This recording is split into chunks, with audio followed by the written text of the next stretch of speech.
आज आज़ाद कश्मीर के 3 ज़िलों में मीरपुर ख़ास और बाकी में इंतखाबात हो रहे हैं। पीपल्स पार्टी और मुस्लिम लीग नून मध्य मुकाबिल हैं, जो बड़ी जमातें हैं, और जुमलेबाजी भी बड़ी हो रही है, तनकीद भी दोनों तरफ से खूब हुई है। सर कैसे देख रहे हैं? ये होता है, ये सियासी मौसम में ऐसे होता है। ये काम खत्म हो जाएगा जिस दिन इलेक्शन खत्म हो जाएगा। बाकी यह 14 सीटों पे है।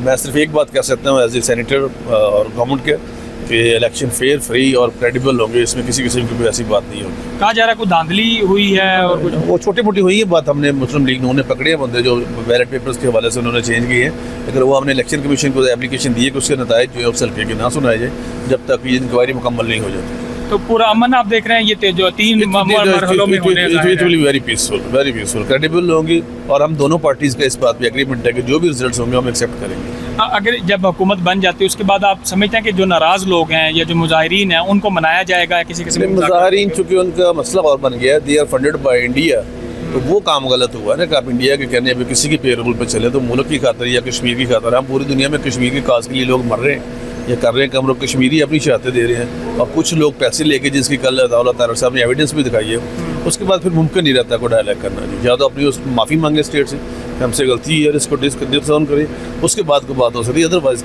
कोई चांस नहीं है।